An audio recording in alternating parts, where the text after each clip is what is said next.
Para pemirsa yang dirahmati oleh Allah Subhanahu wa taala, siapa manusia di atas muka bumi ini yang tidak mengalami permasalahan? Setiap kita, setiap manusia pasti menghadapi problematika. Ada yang diliputi kesedihan karena memikirkan kekurangan hartanya. Ada yang diliputi dengan kesedihan karena memikirkan hutang yang bertumpuk-tumpuk. Ada yang diserang dengan kegundah gulanaan karena mengharapkan anugerah anak yang tidak datang-datang. Dan ada juga yang bersedih karena merasakan penderitaan penyakit yang tidak kunjung sembuh-sembuh. Setiap kita pasti ada permasalahan yang kita hadapi. Dan banyak orang yang mencari solusi dari problematika yang ia hadapi. Tentunya tidak mengapa manusia harus berusaha untuk menghilangkan kesulitan yang dia hadapi. Dia harus berusaha. Akan tapi solusi yang paling utama yang terkadang dilupakan oleh seorang mukmin adalah solusi doa. Doa merupakan solusi yang pertama, bukan solusi yang terakhir. Bahkan dia adalah solusi yang pertama sebelum usaha yang lain dilakukan. Bukankah para ulama menyatakan bahwasanya doa silahul mukmin? Doa adalah senjata orang mukmin. Dia bukan senjata terakhir, tetapi dia senjata pertama yang harus digunakan pertama kali.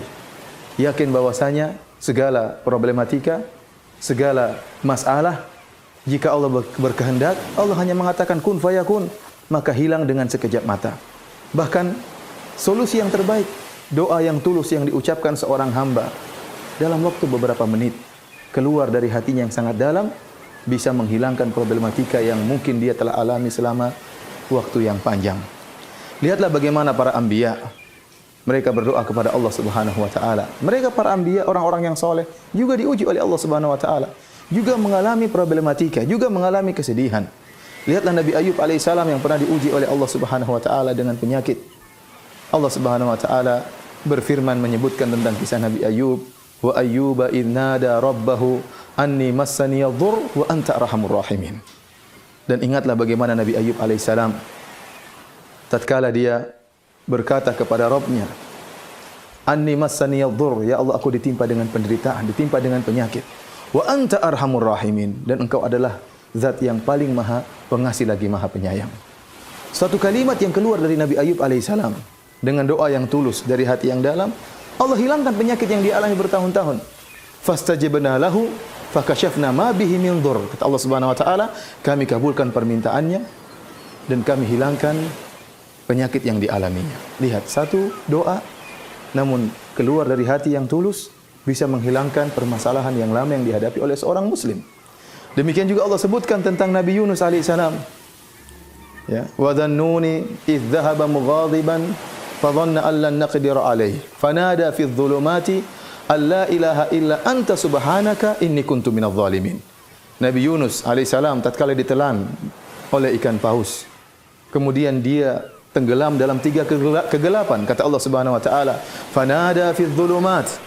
Beliau menyeru dalam kegelapan-kegelapan. Beliau berada dalam kegelapan perut ikan paus, berada dalam kegelapan malam, dan berada dalam kegelapan lautan. Siapa yang bisa menyelamatkannya kecuali Allah Subhanahu wa taala? Fanada fi dhulumat alla ilaha illa anta subhanaka inni kuntu minadh dhalimin. Maka Nabi Yunus kemudian mengatakan, la ilaha illa anta. Ya Allah, tidak ada sembahan yang berhak kecuali disembah kecuali Engkau ya Allah. Inni kuntu minadh dhalimin. Aku termasuk orang-orang yang berbuat zalim. Maka apa kata Allah Subhanahu wa taala? Fastajibna lahu. Kami pun mengabulkan doa Nabi Yunus alaihissalam. Wa najjaynahu minal gham wa kadzalika nunjil mu'minin. Dan kami selamatkan dia dari kesedihan. Kemudian Allah tutup firman-Nya dengan mengatakan wa kadzalika nunjil mu'minin. Dan demikianlah kami selamatkan orang-orang yang beriman. Artinya apa? Ini keselamatan ini bukan hanya khusus kepada Nabi Yunus alaihissalam, tetapi juga kepada kaum mukminin. Makanya Allah tutup ayatnya dengan mengatakan wa kadzalika nunjil mu'minin. Demikianlah kami selamatkan orang-orang yang beriman. Artinya ini penyelamatan ini bukan khusus buat Nabi Yunus alaihissalam. Allah sebutkan lagi dalam surat yang sama, dalam surat Anbiya, tentang Zakaria. Wa Zakaria idz nada rabbahu rabbi la tadharni fardan wa anta khairul warithin. Tatkala Nabi Zakaria berdoa, ya Rabbku, jangan kau biarkan aku sendiri. Nabi Zakaria ingin punya anak. Wa anta khairul warithin. Nah, Allah yang akan memberikan ya anugerah anak. Maka dia berdoa kepada Allah Subhanahu wa taala, Allah kabulkan permintaan Nabi Zakaria alaihissalam. Saya ingin mengajak para pemirsa sekalian untuk merenungkan bahwasanya doa merupakan senjata yang pertama, bukan senjata yang terakhir. Bukan berarti saya mengajak para pemirsa untuk tidak berusaha, usaha terus dijalankan. Allah memerintahkan kita untuk berusaha, Nabi SAW memerintahkan untuk berusaha, tetapi doa merupakan senjata yang pertama. Dan jangan pernah kita meremehkan doa. Doa sering mendatangkan keajaiban. Oleh karenanya, disebutkan oleh para ahli tafsir seperti Ibnu Katsir rahimahullahu taala, kenapa Nabi Zakaria setelah nikah sekian lama dan setelah mencapai masa tua, baru kemudian beliau meminta agar dianugerahi seorang anak. Kenapa? Karena Nabi Zakaria melihat keajaiban yang terjadi pada Maryam bintu Imran. Allah Subhanahu wa taala berfirman dalam Al-Qur'an dalam surat Al-Imran, wa kaffalaha Zakaria kullama dakhala 'alaiha Zakaria al-mihraba wajada 'indaha rizqa. Jadi Maryam dipelihara oleh Zakaria. Tatkala Zakaria masuk di kamarnya Maryam atau di mihrabnya Maryam, wajada 'indaha rizqa. Zakaria mendapati ada rizki yang Allah berikan kepada Maryam. Anna laki hadha? Maka Zakaria bertanya, wahai Maryam, dari mana kau dapatkan rizki ini? Qalat huwa min indillah. Kata Maryam, ini semua dari sisi Allah Subhanahu wa taala. Padahal Maryam tidak keluar dari rumahnya. Seharusnya makanan tersebut diantarkan oleh Zakaria, ternyata tiba-tiba ada makanan di situ. Maka ini menakjubkan Zakaria alaihi salam.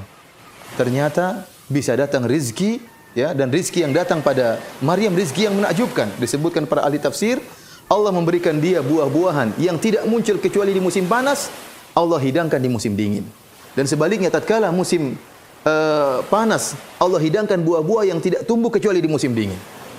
Dari situ kata Allah, hunalika da'a Zakaria rabbahu.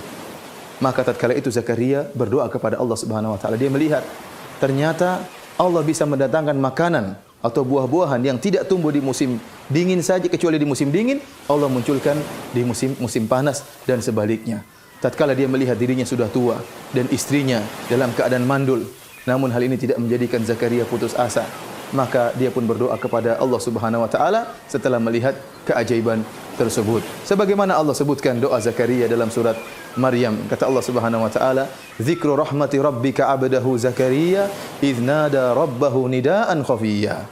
Qala rabbi inni wahanal 'azmu minni washta'ala ar-ra'su shayba wa lam akum bidu'aika rabbi syaqiyya." Yang artinya kami menyebutkan tentang rahmat kami terhadap hamba kami Zakaria.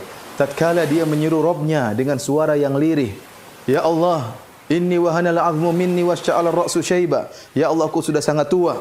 Kemudian tulangku sudah lapuk dan rambutku sudah memutih seluruhnya. Walam akum bidu'aika rabbi syaqiyya. Akan tapi aku tidak pernah putus asa dari meminta kepada Engkau ya Allah. Wa inni khiftul mawali yami wara'i wa kanat imra'ati aqira fahab li min ladunka waliya. Dia mengatakan, ya Allah, istriku mandul dan aku sudah sangat tua. Akan tapi anugerahkanlah kepadaku seorang anak. Lihatlah Zakaria yang sudah dalam keadaan sangat tua, istrinya mandul. Kalau dilihat secara sebab, tidak mungkin ada seorang anak dari istri yang mandul, apalagi dari orang yang sudah sangat tua. Ternyata Allah kabulkan permintaan Zakaria alaihissalam. Dari sini kita yakin bahwasanya terkadang doa melakukan berbagai macam keajaiban. Tinggal doa tersebut harus kita keluarkan dari hati yang tulus, dengan penuh adab tatkala berdoa kepada Allah Subhanahu wa taala, dengan pengharapan kepada Allah Subhanahu wa taala, dengan yakin bahwasanya Allah Maha mengabulkan segala doa. Oleh karenanya Nabi sallallahu alaihi wasallam bersabda, "Ud'ullaha wa antum muqinuna bil ijabah wa'lamu anna Allah la yastajibu du'aan min qalbin lahinin ghafil." Nabi sallallahu alaihi wasallam mengatakan, berdoalah kalian kepada Allah dalam keadaan yakin bahwasanya Allah akan mengabulkan doa kalian, dan ketahuilah bahwasanya Allah tidak akan mengabulkan doa dari hati yang lalai, Tetapi tatkala berdoa perlu keseriusan, keyakinan, husnudzon kepada Allah Subhanahu wa taala. Pilih waktu-waktu yang mustajab, sepertiga malam yang terakhir tatkala Allah turun ke langit dunia dan Allah menyatakan, hal min mustaghfirin fa aghfiralah. Apakah ada di antara hamba-hambaku yang beristighfar akan aku ampuni? Hal min sa'ilin fa utiya su'lah.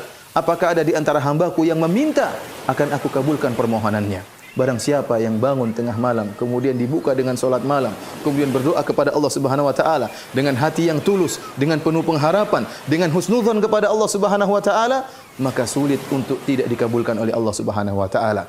Oleh karenanya para pemirsa yang dirahmati oleh Subhanahu wa taala, jangan pernah meremehkan doa. Imam Syafi'i rahimahullah berkata, "Atahza bid-du'a'i wa tasdarihi wa ma tadri ma sana'ad du'a'u."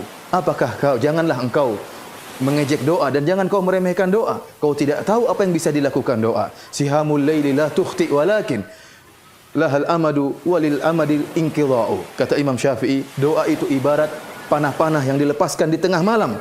Tidak akan meleset. Tidak akan meleset. Pasti suatu saat akan mengena. Tetapi waktu untuk mengena itu butuh waktu. Oleh karenanya seorang tatkala berdoa di malam hari, yakinlah pasti suatu saat akan dikabulkan oleh Allah Subhanahu wa taala, cepat atau lambat. Allah yang lebih mengetahui apa yang terbaik bagi hamba-hambanya. Marilah kita sama-sama berdoa kepada Allah Subhanahu wa taala dengan penuh keyakinan dan pengharapan, niscaya Allah akan menghilangkan segala problematika yang kita hadapi dengan doa yang tulus. Demikianlah para pemirsa. Assalamualaikum warahmatullahi wabarakatuh.